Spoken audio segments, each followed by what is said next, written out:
मन चंगा तो कठौती में गंगा। यह कहावत थी संत रविदास जी की। संतों के संत संत रविदास जी, जिन्होंने समाज से जाति भेद को मिटाया। आज उनकी जयंती है और उस बारे में बात करने के लिए मेरे साथ हैं देवराज सिरोहीवाल जी, जिन्होंने संत रविदास जी की शिक्षाओं को, उनको बहुत पढ़ा है, अध्ययन किया है और उनको जिया भी है। तो संत रविदास जी की शिक्षाएं आज के समय में कितनी प्रसंग है, उसके बारे में बात करांगे। सर नमस्कार। नमस्कार। सबसे पहले तो एक इतने बड़े संत की जयंती है, उसके ऊपर शुभकामनाएं, बधाई। जी, आपको भी बहुत बहुत बधाई और सभी दर्शकों को भी मेरी तरफ से अभिवादन है, बधाई है जी। हाँ जी। सबसे पहले हम यही चर्चा करेंगे, थोड़ा संत रविदास जी का बारे में बताएं। वो कौन सा समय था जब वो पैदा हुए, उसमें समाज में किस तरह का माहौल था? देखिए, समाज हमेशा से विषमताओं से घिरा रहा है और मेरा ऐसा मानना है कि भारतीय जो समाज है उसमें समय समय पर पूरी दुनिया में जो बदलाव आए वो उसमें उथल पुथल ज़्यादा भारत में रही है, क्योंकि वैदिक संस्कृति ने यहाँ नेत्र खोले, सभ्यताएं यहाँ पर पली बड़ी हुई और विसर्जित हुई, लुप्त हुई। सरस्वती सभ्यता भी यहाँ हुई और आकर चली गई। बिल्कुल। और वेदों की जो रचनाएं हुई वो भी भारत में हुई और वैदिक आज भी हमारे दैहिक और मानसिक संतापों को दूर करने में सहायक है। मैं मानता हूँ उन्होंने हमें जड़ी बूटियाँ दी, हमें दवाएं दी, दुआएं दी, सारी चीज़ें वहाँ से आई। इन परंपराओं में ऋषि मनुष्यों, तपस्वियों, साधुओं, साधकों और यूँ कह लीजिए संतों, उनकी भूमिका हमें अंदर और बाहर से एक सच्चा मानव बनाने के लिए समय समय पर मार्गदर्शन करते रहे।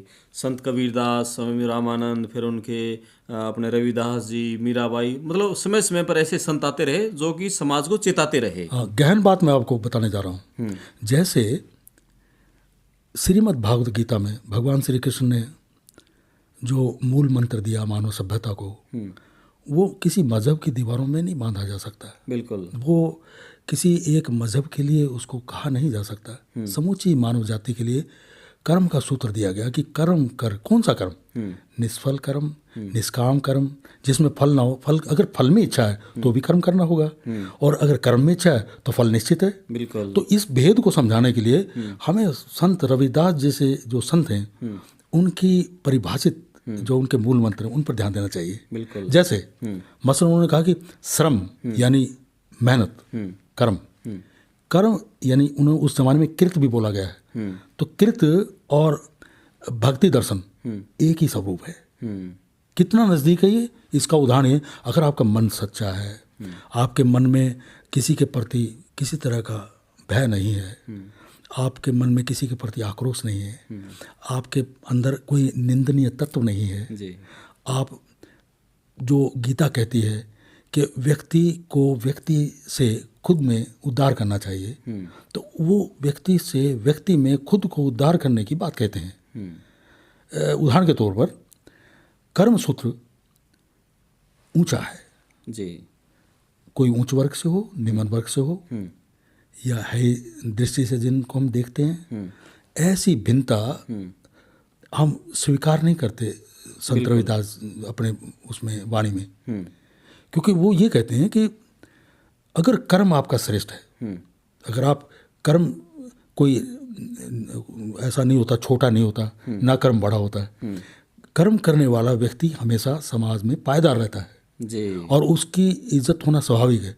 लेकिन आडंबर, तीर्थ यात्रा, कर्मकांड, इनके आवेग में या इनके प्रभाव में, इनकी छाया में कोई समाज में निम्न वर्ग के लोग जो समाज की सेवा करते हैं उनको अगर दबाने की कोशिश करते हैं, उन्हें डराने की कोशिश करते हैं, उनमें भय पैदा करते हैं या ऐसा आतंक मचाते हैं कि जिससे वो ये भूल जाएं कि वो मनुष्य हैं भी या नहीं भी। तो ऐसी परिस्थिति में संत रविदास जो रास्ता दिखाते हैं वो गजब का है जी। वो ये कहते हैं अपने स्वभाव, अपने कृत यानी कर्म और भक्ति भाव ईश्वर के प्रति, कृतज्ञता का, उसके प्रति कृतज्ञ रहना जी।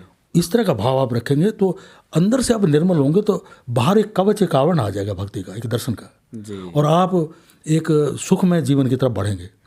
लेकिन साथ साथ संत रविदास जी ये बात भी कहते हुए नहीं थकते कि राजा या रंक या निर्धन या कोई ऐसा व्यक्ति जो धनाढ्य है, उसको ये अधिकार नहीं है कि वो अपने बारे में सोचे।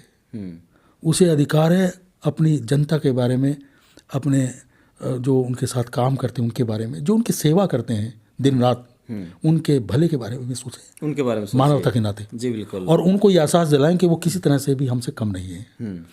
ऐसा भाव, ऐसा आदर देने में क्या जाता है? बिल्कुल। तो कुछ जाता नहीं है। और ईश्वरी पर्सन होते हैं, वो कहते हैं कि मोक्ष का मार्ग हो सकता है, लेकिन अगर कर्म श्रेष्ठ हो, सच्चाई अंदर हो, तो भक्ति साधना में आपको स्वतः ही आ जाएंगे आप, और आपको मोक्ष प्राप्त होगा और आप जन्म मरण के बंधन से मुक्त हो जाएंगे। यानी देखो, आदमी कर्मों से बड़ा है, उसको किस वर्ण में वो पैदा हुआ है, किस जाति में पैदा हुआ है, क्या उसका कोई अर्थ नहीं है। आदमी के कर्म कैसे हैं, कुल में पैदा होकर उसके कर्म नीच हैं, तो वो हम उसको उच्च श्रेष्ठ नहीं कह सकते। और जो नीचे हैं, जो छोटी श्रेणी वर्ण में पैदा हुए हैं लेकिन उसके कर्म अच्छे हैं, तो वो भी उस वर्ग का है। इसमें मुझे ध्यान आ गया, आपने मेरे अंदर मतलब आपने एक प्रहार कर दिया एक शब्द का। हमारे सामने कुछ चीज़ें ऐसी आती हैं जिसमें संस्कृत के बड़े श्लोकों में इसकी चर्चा है कि जो कुल श्रेष्ठ है वही श्रेष्ठ है, वही कर्म श्रेष्ठ है, वही धन श्रेष्ठ है, और वही समाज में श्रेष्ठ है। इस परंपरा पर ये चोट करती है संत रविदास जी की जो वाणी है। वो कहते हैं जो राजा किस काम का, जिसकी जनता को अन्न ना मिले, जो सुखी ना हो। बिल्कुल। राजा के अयोग्यता को दर्शाती है वो। अर्थ ये हुआ कि व्यवस्था में बनाए रखने के लिए जो ताकत चाहिए, वो ईश्वरीय ताकत सच्चे मन से साधक के पास आती है। वो चाहे राजा हो, चाहे वो छोटा व्यक्ति हो, लेकिन मन साफ नहीं है तो उसके परिणाम अच्छे नहीं हो सकते, सार्थक परिणाम नहीं आ सकते। बिल्कुल। तो रविदास जिन्हें हम संत रैदास भी बोल देते हैं, और पारंपरिक रूप से 2 शब्दों में उनको पुकारा गया है, रैदास और रविदास, ये प्रचलित है। नहीं तो उनके कई नाम हैं, जैसे रईदास, रायदास, रहदास, रामदास, ये भी पुकारा गया है। रविदास पंथ की उन्होंने स्थापना की थी, रविदासिया पंथ की। हाँ, वो पंथ भी आया है, और उस पंथ की बदौलत ये देखे कि राजनीतिक, सामाजिक कई प्रतिकार आंदोलन भी चले हैं। बिल्कुल। जिनसे आज की जो तारीख है उसमें सरकार की, जो केंद्र सरकार की और राज्य सरकार की जो नीतियां हैं, कार्यक्रम हैं, उसका वृद्ध हस्त उन समाज के छोटे तबकों पर आया है, जिससे वो जीवन में ऊंचे पायदान पर विकसित होकर के आगे बढ़ सके हैं। एक जागरूकता, कुछ अवसर मिले, कुछ किसी हद तक अवसर मिले। बिल्कुल। इतने तो नहीं कि उन्हें वैमनस्य से बाहर निकाल सके, सामाजिक तिरस्कार से बचा सके, ऐसा नहीं। ये चीज़ें अभी भी पायदान पर एज इट इज़ बाकी हैं। लेकिन हमें उम्मीद है कि संत रविदास जी की शिक्षाओं का प्रसार और ज़्यादा फैलेगा। हाँ, आत्मबल बढ़ा है जी, आत्मबल बढ़ा है। जो निम्न वर्ग के लोग हैं उनमें, उच्च वर्ग के लोगों में, स्वर्ण जाति के लोगों में काम करते हुए उनके चेहरे की चमक, उनका रहन सहन, उनका पहनावा, उनके उच्च पदों पर आसीन होना और उनके व्यवहार में बहुत अलौकिक एक आभा देखने को मिलती है। बिल्कुल। समय लगेगा, और ये समय थोड़ा, मैं ये कहूँगा कि बहुत स्थिर है, थोड़ा समय स्लो है। इसको थोड़ा देखना पड़ेगा, क्योंकि अब तो पूरी दुनिया जो है, ये बदलाव कैसे आएगा, इसमें क्या चीज़ क्रांति ला सकती है, शिक्षा या कुछ और भी? देखिए, मेरा तो ये कहना है कि शिक्षा, भारत की जो शिक्षा है वो जैसे गीता में कहा गया है, और जैसे हमारे धर्म ग्रंथ वैदिक धर्म की चीज़ें हमें बताती हैं, उपनिषद बताते हैं कि ज्ञान, अंग्रेजी में से बोलते हैं कि नॉलेज डोमिनेट्स, यानी ज्ञान जो है वो शासन करता है। और मेरा ये मानना है, जैसे जैसे शिक्षा का प्रसार हो रहा है गिल साहब, ऐसे ऐसे तस्वीरें बदल रही हैं। बिल्कुल। और एक सुखद बदलाव पूरी दुनिया में देखने को मिल रहा है। क्या आप विश्वास करेंगे कि पिछले दिनों इटली में जो शोभा यात्रा रविदास जी की निकली, वो लाखों में थी। बिल्कुल। सिंगापुर, ऑस्ट्रेलिया, न्यूजीलैंड, ब्रिटेन, ये वो जगह हैं, वो देश हैं, कनाडा, अमेरिका, वहाँ पे पिछले 20 सालों से, 2 दशकों से संत रविदास जी की महिमा मंडन का जो चढ़ाव है, उसका जलवा देखते बनता है। बिल्कुल। नई पीढ़ी जो पढ़ लिख करके बाहर गई है, जो इंजीनियर हैं, डॉक्टर हैं, पायलट हैं, नर्स हैं और नाना अलग अलग फील्ड में नासा में हैं। उनकी सोच भारतीय है और वो यहाँ से अपनी कर्म संस्कृति वो जो गुरु रविदास जी ने सिखाया जी, वो लेकर के वहाँ गए हैं और उसको वो उसी में बरत रहे हैं, उसको बरत रहे वो दिख रहा है, उनके पथ पे दिख रहा है। तो ये आने वाली संतानों, हमारी भावी पीढ़ियों के लिए एक बड़ी गौरव की और गर्व की बात है। बिल्कुल, बहुत अच्छी बात कही आपने। तो थोड़ा उनके किस तरह का उनका जो दर्शन था, आध्यात्मिक दर्शन क्या था रविदास जी का, थोड़ा सा उसके बारे में प्रकाश डाल दीजिए। देखिए, उनका जो मूल दर्शन है उसमें जो हमारे सामने चीज़ आती है उसमें सिर्फ एक ही बात आती है कि वो व्यक्ति जिसका सच्चा मन है, वो व्यक्ति जिसका कर्म सच्चा है, जो कर्म में भेद नहीं करता, वो व्यक्ति जो कर्म को समर्पित है और निरंतर श्रम करता है और दूसरों को हे दृष्टि से देखने या ताकने या समझने का मौका नहीं देता है। मैं बहुत गहरी बात कह गया हूँ यहाँ पर। और कर्म को ही अपना सम्मान मानता है, वही ईश्वर का सच्चा साधक है और ईश्वर को प्राप्त करने योग्य है और वही मोक्ष का पात्र है और वही जन्म मरण के कर्म से छूट सकता है। क्योंकि यहाँ पे एक उदाहरण आता है, भगवान श्री कृष्ण की दीवानी मीराबाई एक राजपूत परिवार से थी और उस समय राजपूत परिवारों की जो ना तूती बोलती थी। बिल्कुल, वो योद्धा भी थे और राजा भी थे और शासक भी थे और सारी ताकतें उनके हाथ में थी। बिल्कुल, ऐसे में स्त्री की आज़ादी के बारे में सोचना भी अपराध था, विचार करना भी। फिर नारी का बाहर निकलना और एक संत को अपनाना, संत गुरु रविदास को अपना गुरु मानना और उनकी ज्ञान की ओढ़नी ओढ़कर, उनकी गुटकी, उनकी कुटकी लेकर ईश्वर को पाना न केवल आश्चर्यजनक है बल्कि आम नारियों को भी स्वतंत्रता की बेड़ियों से मुक्त करने की प्रेरणा भी देती है कि ज्ञान धर्म की तराजू पर अगर आप खड़े हैं, कोई फर्क नहीं पड़ता आप स्त्री हैं या पुरुष हैं। इस भेद को भी दरकिनार करते हैं संत रविदास जी। तो ये उनका पहला दर्शन का पहला फार्मूला यही था कि आपका कर्म शुद्ध चाहिए, उसमें आस्था चाहिए, उसमें निरंतर श्रम चाहिए और वो आपको सम्मानजनक लगे, उससे आप इतना प्रेम करते हो कि ईश्वर प्रकट हो जाए और वही आपका भजन माला बन जाए और आगे काम ईश्वर का आपको साधक बनाए और अपने नज़दीक लगा ले। बिल्कुल, मेरा ये कहना है। एक किस्सा मैं आपको बताता हूँ जी। संत रविदास जी का। एक संत रविदास जी की जब उनकी भक्ति की महिमा और जब उनका एक पूरा मतलब चढ़ रहे थे वो और पूरा उनकी नाम की चर्चा थी, एक बड़े संत रविदास जी हैं और लाखों हजारों की संख्या में लोग उनके पास उनके दर्शन करने आते हैं और जो आशीर्वाद देते हैं फलीभूत होता है। तो एक राजा थे उनके उस समय के, वो राजा उनसे गए और उन्होंने कहा कि मुझे भी आशीर्वाद दीजिए। तो जो कठौती थी उसमें से वो पानी उनको पिलाने लग गए। तो उस राजा ने जैसे ये ओक की और ओक करके और वो चमड़ा था उसमें भिगोते थे जूती बनाने वाला, वो पानी ऐसे ओक करके पीने की बजाय और ऐसे कर दिया, पिया नहीं। उनके मन में ये आ गया ये पानी मैं कैसे पीऊँगा कठौती का, ग्रहण कर सकता हूँ, नहीं पिया। और उनके जो पोशाक थी राजा की वो इस पे गिर गया और उनके मन में आया आज तो बड़ा पाप हो गया था, मतलब मुझे ना वो जूतियों वो नहीं वो जूतियों वाला पानी पिला दिया था मेरे को, हाँ मैं विष्ट हो जाता। तो उन्होंने राजमहल में आके और वो अपने कपड़े निकाले और धोबी के पास भेज दिए। तो धोबी के पास भेज दिए तो भाई राजा की पोशाक है, तो राजा ने अपनी बेटी को दिए, बेटा ये जो है ना एक भी दाग नहीं रहना चाहिए, राजा की पोशाक है। तो वो छोटी थी लड़की, वो उसको चूसने लग गई, उसको जहाँ जहाँ वो दाग थे ना उसने मुंह से चूस लिए वो और मुंह से उसने ताकि वो दाग हट जाए। तो राजा जब बाद में घर आया तो वो धोबी जब घर आया तो पता उसको देखा कि उसकी जो बेटी है वो तो बहुत बड़ी बड़ी ज्ञान की बातें कर रही है, मतलब वो एकदम वो क्योंकि आश्चर्य रह गया और पूरे शहर में फैल गया, ज्ञान प्राप्त हो गया, उसे दिव्य ज्ञान प्राप्त हो गया क्योंकि वो जो कठौती का पानी था और वो राजा के कपड़ों पर था उसने उसको चूस लिया। तो पूरे शहर में चर्चा हो गई, राजा ने बुलाया उसके धोबी की बेटी को, तो भी ये कैसे ज्ञान, उसने बताया कि मैं तो आपकी जो पोशाक थी मैंने उसको मुंह से चूसा था ताकि दाग हट जाए, उससे था। राजा को तो बड़ा धोखा लगा, यार इसने मेरे कपड़ों से चूस के यार इतना ज्ञान प्राप्त कर लिया, यदि मैं और रविदास जी का दिया हुआ पानी उसमें पी लेता तो मैं तर जाता।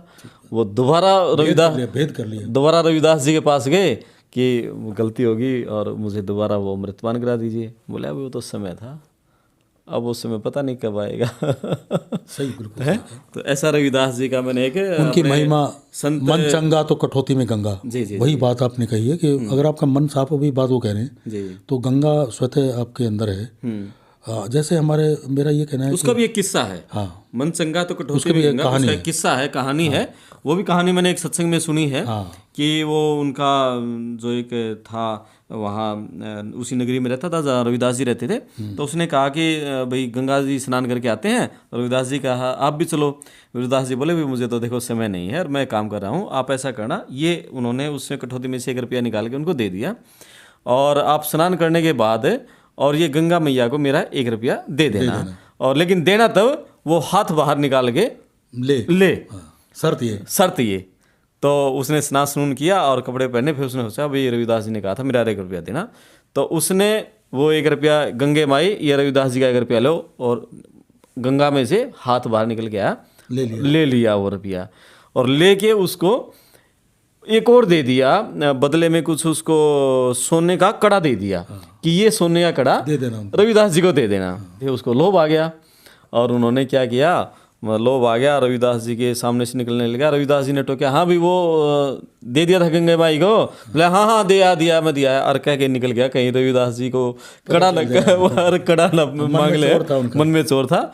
और राजा को खुश करने के लिए और उन्होंने वो कड़ा राजा को दे दिया। एक कड़ा राजा ने अपनी रानी को दिया, रानी को बड़ा पसंद आया। तो रानी ने कहा कि मुझे तो एक कड़ा, जोड़ा पूरा करो, 1 कड़ा और चाहिए। और राजा ने उसको बुलाया मंत्री को, भाई वो कड़ा एक और ले गया। वो फंस गया, कैसे आऊँ। वो दोबारा फिर रविदास जी के पास आया, नूल्या आके मुझे तो है ना ऐसे ऐसे फंस गया, 1 कड़ा और चाहिए। तो बोला कैसा कड़ा।